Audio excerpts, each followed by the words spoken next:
भगवान श्री रमण महर्षि ने श्वास नियंत्रण का अर्थ बताया। श्वास नियंत्रण के अनेक अर्थ हो सकते हैं।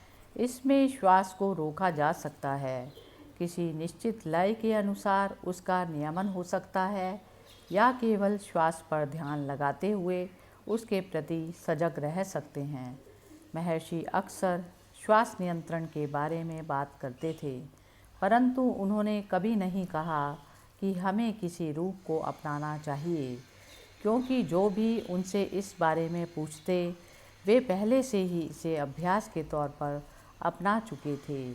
वे केवल जानना चाहते थे कि उन्हें इस अभ्यास को जारी रखना चाहिए या नहीं। वे हर प्रकार के अभ्यास का परीक्षण दे सकते थे, परंतु उन्होंने कभी श्वास नियंत्रण के तकनीकी रूप नहीं सिखाए। अष्टांग योग के तत्वों पर विस्तृत ग्रंथ पहले से उपलब्ध हैं, इसलिए यहाँ केवल वही जानकारी दी गई जितनी ज़रूरी है। जो भी इस बारे में अधिक जानकारी चाहे उसे किसी अभ्यासरत योगी के अनुभव से शिक्षा लेनी चाहिए, ऐसा भगवान ने कहा।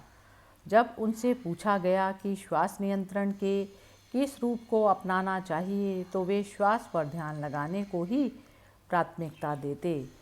यही ऐसा तरीका था जिसे किसी गुरु के मार्गदर्शन के बिना भी पूरा किया जा सकता था और किसी भी तरह की हानि होने की संभावना ना के बराबर है।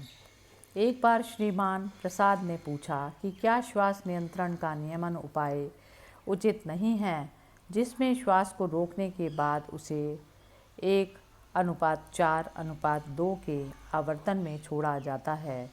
इस पर भगवान श्री रमण महर्षि ने उत्तर दिया, ये सभी आवर्तन गणना के साथ नहीं, मंत्रोच्चार के साथ किए जाते हैं, जो मन को नियंत्रित करने में सहायक है। केवल इतना ही है। श्वास को देखने से भी इसे नियंत्रित किया जा सकता है। श्वास को रोकना एक हिंसक उपाय और किसी योग्य गुरु के मार्गदर्शन के अभाव में साधक के लिए हानिकारक भी हो सकता है, परंतु केवल श्वास को केवल देखना सरल है और इसमें किसी तरह का जोखिम भी नहीं है। महर्षि श्वास नियंत्रण के लिए तकनीक बताते हुए पूरी सजगता रखते और उनका मानना था कि ये केवल मन को नियंत्रित करने का एक चरण भर था। योग तंत्र के नियम के अनुसार जो विचार का स्रोत है, वही श्वास और प्राण ऊर्जा का भी स्रोत है। अगर उनमें से एक को सही तरह से वश में कर लिया जाए तो दूसरा भी स्वयं ही वश में आ जाता है। मन का स्रोत भी वही है जो श्वास और प्राण ऊर्जाओं का स्रोत है। विचारों का ढेर ही मन को बनाता है। मैं का विचार मन का आदिम विचार है और स्वयं अहम है, परंतु श्वास का स्रोत भी वही है जहाँ से अहम का उदय होता है। जब मन शांत होता है तो श्वास प्राण ऊर्जा का प्रभाव भी घटता है। श्वास और प्राण ऊर्जा को मन के स्थूल रूप भी कहा गया है। मृत्यु के समय तक मन भौतिक देह में इन्हें बनाए रखता है और जब प्राण नहीं रहते तो मन इन्हें अपने साथ ले जाता है। हालांकि नींद के दौरान प्राण ऊर्जा अपना काम करती है, परंतु मन प्रकट नहीं होता। यह दैवीय नियम के अनुसार होता है और देह की रक्षा करता है। यह नींद के दौरान इस संदेह को भी दूर रखता है कि कोई व्यक्ति जीवित है या मृत। यदि प्रकृति ऐसा प्रबंध ना करती तो लोग सोए हुए लोगों को मृत समझकर दाह संस्कार कर देते।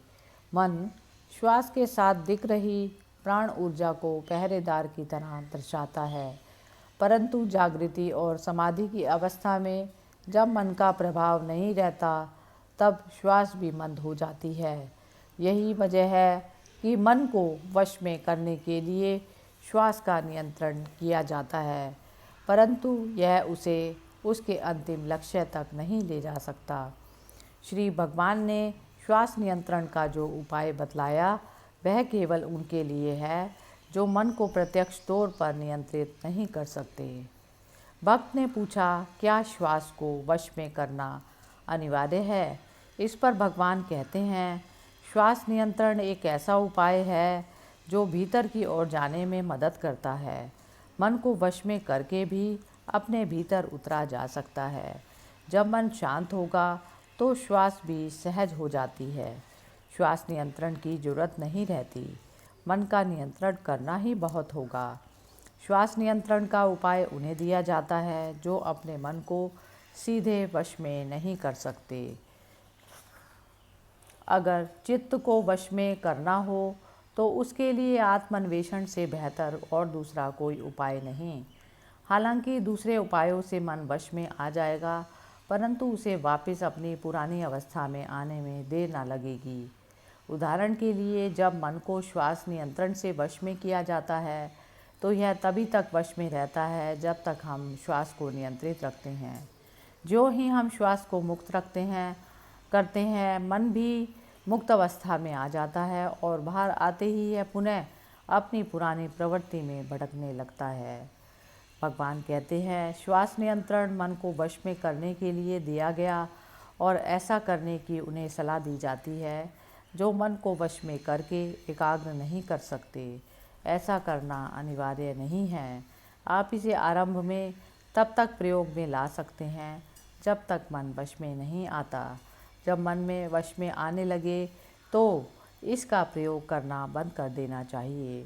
भगवान कहते हैं, श्वास नियंत्रण भी सहायक हो सकता है। यह उन उपायों में से है जो मन को एकाग्र करने के लिए बने हैं।